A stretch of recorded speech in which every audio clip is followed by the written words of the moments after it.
3 ऐसे शब्द हैं जिनका विलोम गलत ही पढ़ाया गया है। आज भी मैं ये नहीं कह सकता कि सब लोग, लेकिन मैक्सिमम मैं कह सकता हूं, परसेंटेज मुझे मालूम नहीं, लेकिन बहुत सारे लोग इन शब्दों का विलोम गलत जानते हैं लोग। जैसे वो शब्द कौन कौन से हैं, सामने मैंने लिखा हुआ है। हया का बेहया, शर्म का बेशर्म और वफा का बेवफा। ये विलोम पढ़ाया भी जाता है और लोग पढ़े भी होते हैं, लेकिन यह पूरी तरह गलत है एकदम। मतलब इसमें रत्ती भर भी सच्चाई नहीं है और ये सही नहीं है। तो क्या होता है इसका विलोम, आइए जानते हैं। इस छोटे से वीडियो में जानने की कोशिश करते हैं। लेकिन एक बात याद रखिएगा, इतनी अच्छी चीज अगर मैं बता रहा हूं तो अब तक अगर आपने सब्सक्राइब नहीं किया तो कर दीजिएगा सब्सक्राइब, और किसी के पास शेयर कर दीजिएगा, कमेंट कीजिएगा। अगर अच्छा लगेगा तो कमेंट करके मुझे जरूर बताइएगा। अगर जानते हैं तो बहुत अच्छी बात है, लेकिन अगर नहीं जानते हैं तो एक लाइक तो बनता है ना। आइए, इन शब्दों का विलोम जानने से पहले एक बात मैं आपको बता दूं कि अगर आप हिंदी जानते हैं, हिंदी व्याकरण जानते हैं, तो फिर आप संज्ञा, विशेषण, सर्वनाम, क्रिया ये सब जानते होंगे। और मान लिया आप हिंदी नहीं जानते हैं, बस एक बात याद रखिएगा, अगर विलोम आपसे पूछा जाए ईमानदार का विलोम क्या होगा, तो आप बेहिचक कह देंगे बेईमान। ईमानदार का विलोम आप बेईमानी नहीं कहेंगे, बेईमानी नहीं कहेंगे। बेईमानी किसका विलोम होगा? ईमानदारी का जब मैं विलोम पूछूंगा तब आप कहेंगे बेईमानी। तो ईमानदारी का विलोम बेईमानी होगा, ईमानदार का बेईमान होता है। बात समझ में आ गई ना? यानी कि हम कोई, जैसे जो लोग हिंदी को होंगे तो बहुत अच्छे से जान रहे होंगे लोग, लेकिन जो हिंदी व्याकरण नहीं पढ़े होंगे उनके लिए बस याद रखिएगा कि कोई ऐसे शब्द होते हैं जो किसी लड़के के लिए, लड़की के लिए, आदमी के लिए कहा जाता है, और कोई ऐसा शब्द होता है जो सिर्फ ऐसे भाव है, वो नाम है। जैसे ईमानदारी, आप किसी को कह नहीं रहे हैं, ईमानदारी एक ऐसे नाम है, एक भाव है। लेकिन जब आप कहते हैं ईमानदार, तो ईमानदार आप किसी आदमी को कह रहे होते हैं। तो ये एक फर्क होता है, ठीक है। बाकी जो हिंदी पढ़ा हुआ है, जो हिंदी के व्याकरण को बहुत अच्छे से जो लोग जानते हैं, वो जानते हैं कि संज्ञा क्या होता है, विशेषण क्या होता है, क्या होता है। अब आइए विलोम इसके, तो हमेशा याद रखिएगा संज्ञा का विलोम संज्ञा ही होता है, विशेषण का विलोम विशेषण ही होता है, तत्सम का विलोम तत्सम ही होता है, और तद्भव का विलोम तद्भव ही होता है। आप तत्सम का विलोम तद्भव और तद्भव का विलोम तत्सम नहीं कर सकते। संज्ञा का विलोम विशेषण, विशेषण का विलोम संज्ञा नहीं कर सकते। तो इसी तरीके से आइए, अगर शब्द लिखा है हया, शब्द क्या है? हया। हया का मतलब होता है शर्म या लज्जा या लाज। सिंपल हम कह रहे हैं लाज। हया का मतलब क्या होता है? लाज या शर्म। आप किसी आदमी को नहीं कह रहे हैं, ठीक है।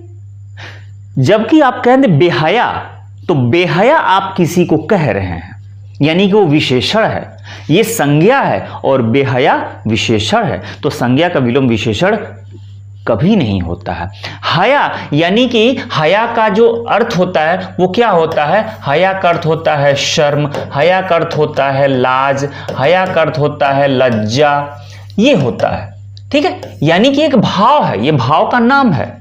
तो फिर जब ये भाव का नाम है तो इसका जो विलोम होगा वो भी एक भाव होगा। तो आप इसको कह सकते हैं बेशर्मी। इसका विलोम क्या होगा? बेशर्मी इसका विलोम होगा। इसका विलोम हो सकता है बेहयाई, बेहयाई। इसका विलोम क्या होगा? इसका विलोम होगा बेशर्मी या बेहयाई। ये संज्ञा है, इसका विलोम भी संज्ञा होगा। अब इसको विशेषण में बदलिए, तो लिखा हो बाहया, बाहया, तो इसका विलोम होगा बेहया, ठीक है। बाहया का विलोम होता है बेहया। ये विशेषण है, जो हिंदी पढ़े होंगे वो अच्छे से जानते होंगे, विशेषण है। और जो हिंदी को बहुत अच्छे से व्याकरण से नहीं जानते हैं वो ये जानिए कि बाहया और बेहया हम किसी को कह रहे होते हैं। तो बाहया का विलोम बेहया होता है, और हया का विलोम जो होता है वो बेशर्मी या बेहयाई होता है, ठीक। इसी तरह से अच्छा एक बात याद रखिएगा, ये जो हया शब्द है वो ये अरबी का शब्द है, ठीक है। अरबी भाषा का शब्द है हया। इसी तरह से अब आइए एक और शब्द ले लिया जाए, शर्म। शर्म उसी तरह से, बस उसी पैटर्न पे, शर्म का विलोम बेशर्म नहीं होगा, शर्म का विलोम जो होगा वो बेशर्मी हो सकता है। बेशर्मी, बेशर्मी, आप किसी को कह नहीं रहे हैं, ये संज्ञा है। शर्म का विलोम बेशर्मी हो सकता है, ठीक है। लेकिन अब कहें कि बाशर्म, बाशर्म, तो इसका हो सकता है बेशर्म। इसका विलोम क्या होगा? बेशर्म होगा, ठीक है। ये और ये जो शर्म शब्द है, ये याद रखिएगा, ये फारसी भाषा का शब्द है, ठीक है। अब इसी तरह से एक और शब्द है वफा। एक शब्द क्या है? वफा। ये अरबी भाषा का शब्द है वफा। अब वफा का विलोम बेवफा नहीं होगा। बेवफा किसी आदमी को आप कह रहे होंगे, कोई लड़का लड़की को कह रहे होंगे बेवफा, लेकिन वफा, वफा, वफादारी, दोनों एक ही शब्द है, ठीक है। तो वफा का जो विलोम होगा, आप उसको बेवफाई कह सकते हैं, बेवफाई कह सकते हैं वफा का विलोम, ठीक है। आप गद्दारी कह सकते हैं, आप गद्दारी कह सकते हैं, आप वादा खिलाफी कह सकते हैं, ठीक, वादा खिलाफी, ठीक है। ये इसके विलोम होंगे। वफा का मतलब समझ रहे ना? वफा का मतलब निष्ठा होता है, अपने वचन पर कायम रहना होता है, वादा निभाना होता है, लेकिन निभाने वाला नहीं होता है। वादा निभाना होता है, लेकिन निभाने वाला दूसरा होगा। तो वफा का विलोम बेवफाई हो सकता है, गद्दारी हो सकता है, वादा खिलाफी हो सकता है। ये संज्ञा है तो विलोम भी इसका संज्ञा होगा। लेकिन अब किसी आदमी को कह दीजिए, यानी कि विशेषण, तो ये होगा बा वफा। अब बावफा यानी कि वफा के साथ, और इसका विलोम होगा बेवफा।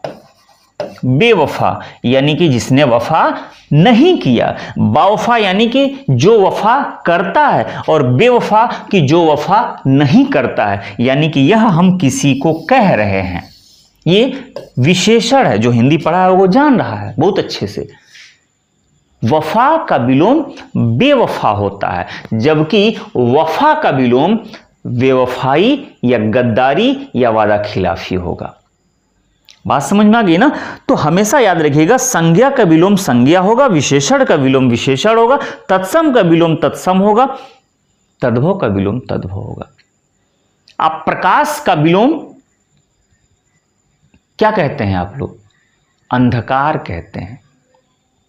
और उजाला का विलोम अंधेरा कहते हैं। उजाला का विलोम अंधकार नहीं कहा जाता, और प्रकाश का विलोम अंधेरा नहीं कहा जाता है। क्यों? सिर्फ इसीलिए कि तत्सम का विलोम तत्सम होता है और तद्भव का विलोम तद्भव होता है। तो उम्मीद करता हूं ये बात आपको समझ में आई। ये बेवफा, बावफा, वफा। तो अगर अच्छा लगा हो तो लाइक कर दीजिए, कमेंट करके जरूर बताइएगा कि क्या आप इसको जानते थे कि नहीं जानते थे, और अब तक नहीं किए हैं अगर मेरा चैनल सब्सक्राइब तो कर दीजिए, ताकि हमारी पहुंच आप तक सीधी बनी रहे, और फिर किसी के पास शेयर कीजिए, मज़ा आएगा, थोड़ा सा हौसला बढ़ेगा। मिलते हैं किसी ऐसे ही मज़ेदार टॉपिक के साथ, तब तक आप अपना ख्याल रखिए। Bye bye.